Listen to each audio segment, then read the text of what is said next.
Il n'a pas brûlé la Syrie, il n'a pas détruit l'Irak, il n'a pas affamé l'Afrique, il n'a pas pillé les richesses des pays faibles, il n'a pas lancé de bombes nucléaires sur le Japon, il n'a pas déclenché une guerre sectaire au Rwanda, il n'a pas fait exploser la Libye, il n'a pas divisé la Somalie, il n'a pas financé le pillage systématique des ressources naturelles de la RDC, il n'est pas derrière les 13 millions de Congolais tués, ni les milliers de femmes violées à l'est de la RDC. Ils essayent de nous faire croire qu'il est le premier ennemi de l'humanité. Quant à ses adversaires qui ont tué, déplacé les populations, pillé des partis, enrôlé des enfants, sont des démocrates et des humanistes.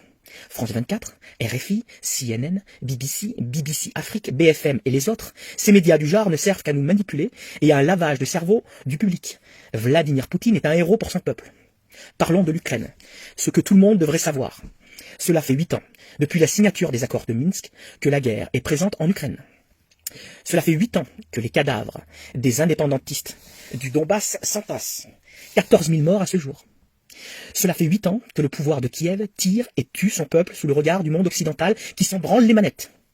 Cela fait 8 ans que les Russes demandent le respect du traité de Minsk II qui devait garantir l'autonomie des républiques séparatistes du Donbass et du Lugansk. Cela fait encore 8 ans que l'Europe de l'OTAN, 21 États de l'Union européenne, ferme les yeux sur le massacre des russophones.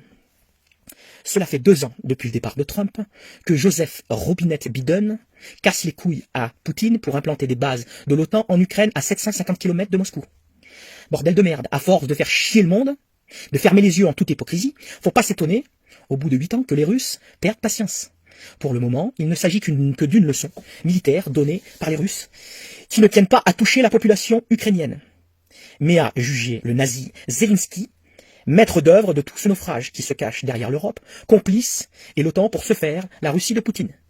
Alors, citoyens français, ouvrez vos putains de yeux, et ne jetez pas la pierre sur le seul responsable, montré du doigt, Vladimir Poutine.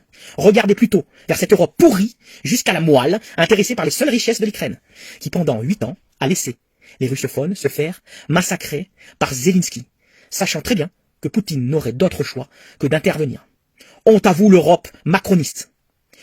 Honte à toi l'OTAN de Biden. Honte au nouvel ordre mondial et sa clique sataniste. Que la vérité triomphe. L'OTAN est une calamité qui doit être dissous immédiatement. La bise.